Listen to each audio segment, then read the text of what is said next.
Okay, we're talking about completing the square. So we're going to start off with a transformational form of the equation of a parabola. So you can see it, this parabola is moved 3 to the right. It's vertically doubled in height, stretched from the x-axis, and then moved up 5. So it's basically over here someplace.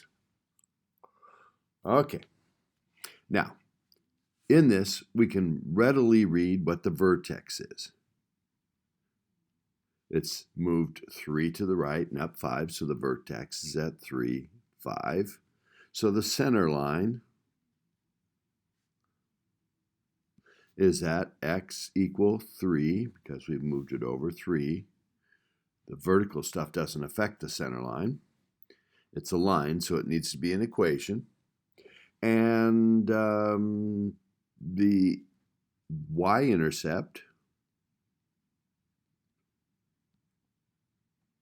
is you have to define y-intercept. You put 0 in for x, so it's not 5.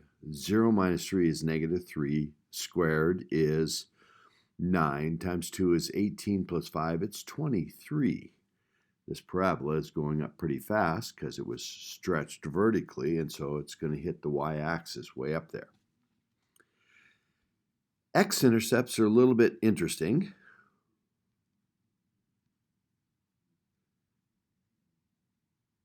Now, there is no x-intercepts from the graph, but let's go ahead and try to find them. To find x-intercepts, you put 0 in for y. So we'd have 0 equals 2 times x minus 3 squared plus 5. Subtract 5 from both sides.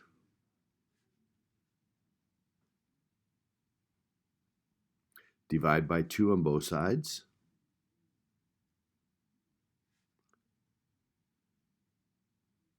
And then to get rid of the square, we take the square root of both sides. So we get plus or minus the square root of negative 5 halves equals x minus 3. Add 3, we get 3 plus or minus the square root of negative 5 halves, or negative 2.5, or negative 2.5, equals x.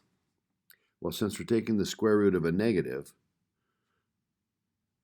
there is no real square root of a negative, so there are no real zeros, but there is an imaginary. Now, the square root of a negative 1 is I, so we get 3 plus or minus I square root of 2.5, or 5 halves, or 2.5.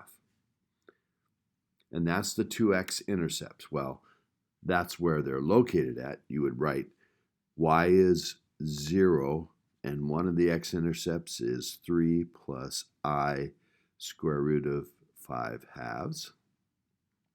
And the other one is 0, 3 minus I square root of 5 halves. So the x-intercepts are imaginary. Whenever the parabola doesn't touch, there's no real zeros, just imaginary. Now, the other way to get x-intercepts from the quadratic formula, but this would have to be written out in the ax squared plus bx plus c form. So I'm going to do that. I'm going to multiply x minus 3 times x minus 3.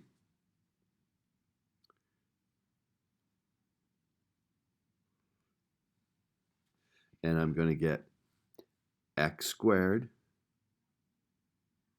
minus 3x minus 3x plus 9.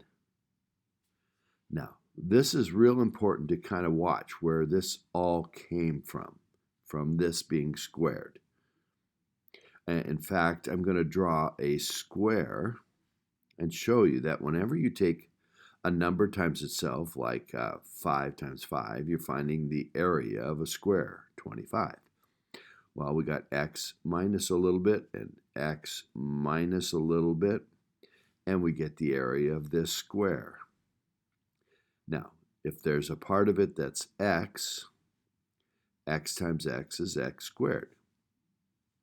And if this part is x and this part's minus 3, this part here is minus 3x. And so is this part down here that's minus 3 times x minus 3x. So you see you're getting minus 3x in two places, from the outside and from the inside, from this side, this times the x, and the x times this. And there's extra part here. This minus 3 times minus 3 is the plus 9. So you can see a square. This is a square, and that's why we call x minus 3 to the second power, x minus 3 squared. Anyway, we had this was times 2, so I got to take times 2 on all of this, so I get 2x squared minus 6x times 2 is minus 12x, and 2 times 9 is 18, but there was also a plus 5.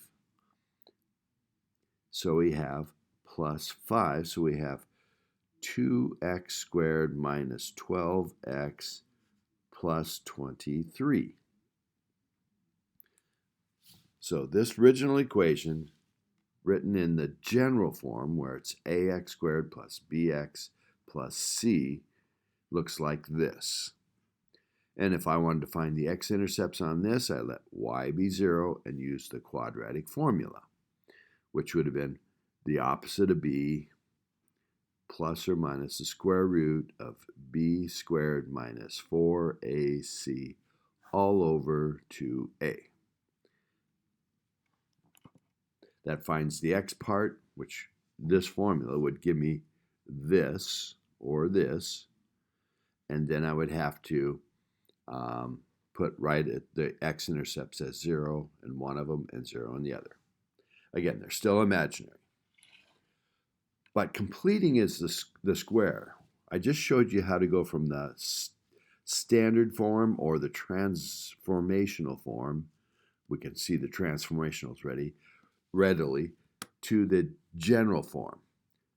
Completing in the square is how you go from this form back to this form where you can read all this information pretty easily. So to reverse the process, that's completing the square. So here we go. The first thing you do, you leave the y alone. You look at the two terms that have x's in them. You forget about this because it's got a 5 in there and it's kind of messy. So we just set it off to the side. And we look at this and we want to have it as 1x minus something. So we factor the 2 out of these two. So it becomes 2 parenthesis x squared, 2 times x squared is 2x squared, and 2 times negative 6, 6x is negative 12x. And I'm going to need to figure out something here for completing the square. So I'm going to go plus something and minus something, and I'll explain that here now. To get x squared, like I did in my square here, and a minus 6x, I had to do minus 3x and minus 3x. I took half of this. So I take half of this number, and I write x minus 3 squared. Once I have the 1 in front of the x squared by pulling out the 2, which is still out there, I get x squared minus 6x. That started to multiply out is this much. But there's a plus 9 that I don't have. This multiplied out will create a 9. So I'm going to put a 9 there, but I don't get to change the problem. So this is something I'm adding into the equation, so I have to take it right back out. This is all of this factored, but there's still a minus 9, and all of this was times 2. And the 23 is just hanging around. So now, I write the 2 times this, but I don't multiply it out. I just say 2 times x minus 3 squared. But I have to take 2 times the minus 9 because I put a 9 inside something that is multiplied by 2. And outside of it, it's still times the 2, so I get minus 18 plus 23. Putting these together, I get plus 5.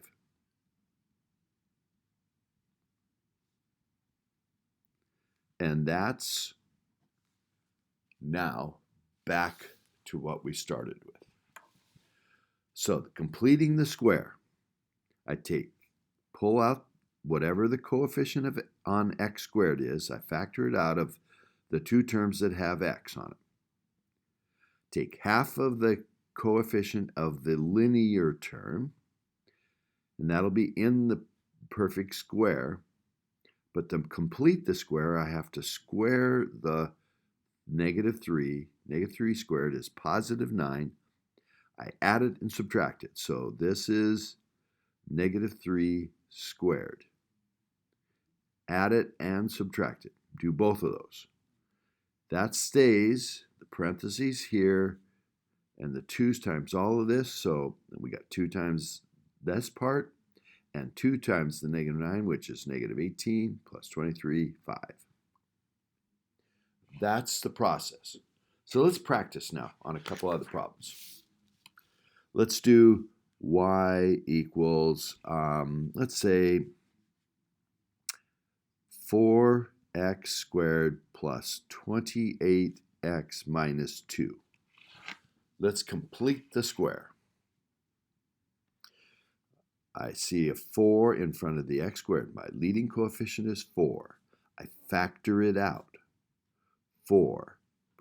I factor it out of the first two, the squared term and the linear term. So I get x squared plus 7 times 4 is 28x. I know I'm going to have to add something and subtract something to complete my square, to find that last corner. And I have the minus 2 that just hangs out by itself. Now, my square is going to be x plus half of 7.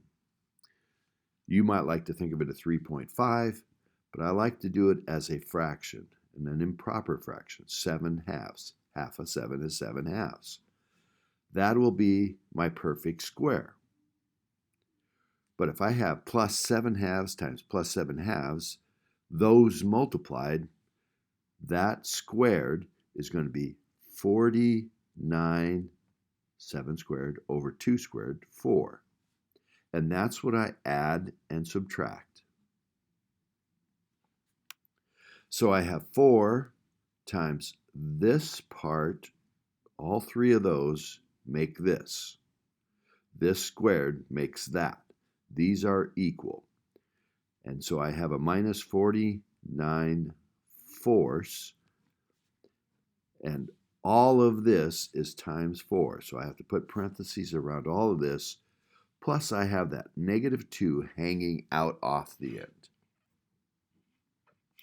Now I write 4 times my x plus 7 halves, making a perfect square. I have 4 times this. 4 times 49 over 4 becomes minus 49, minus 2. I've got 4x plus 7 halves squared minus 51. This is a parabola that's moved 3.5 to the left, down 51, and vertically stretched by 4, and then moved down 51. Okay, let's complete the square on another example. Y equals 1/2 x squared plus, let's say 5x plus 4. All right, First thing, leading coefficient is factored out of the two terms that have an x. So it's 1/2 parenthesis x squared. Half times x squared is half x squared. Half times what is 5x? That would be 10x. And then I have to go plus something, minus the same thing, and leave the 4 hanging out. Then it becomes 1/2, and I make my perfect square. It's going to be x times x makes x squared. And to come up with 10x, I got to use half plus 5. So I get x times 5 and 5 times x when I multiply this out. So I get my 10x. But I'm going to get 5 squared in the very end. See, I'm going to have x plus 5, x plus 5. I'm going to have an x squared, a 5x, a 5x, and to complete my square, I'm going to have 5 times 5, 25. I'm going to need a 25. 5 squared, 25. Add it and subtract it. These three are this perfect square. This perfect square. I still have a half times that 25, so that's minus 25 halves plus 4. And finally, I have 1/2 times x plus 5, quantity squared. Oh, yeah. This half was times this and times that. 25 halves is 12.5 minus 12.5 plus 4 is minus 8.5. And I've completed the square on that one. This parabola is moved 5 to the left, down 8.5. But before it's moved down 8.5, it's vertically compressed by a factor of 2. Okay? So that's the idea behind completing the square. Factor out the leading coefficient out of the two terms that have x in them. Then it's x plus half of that linear coefficient.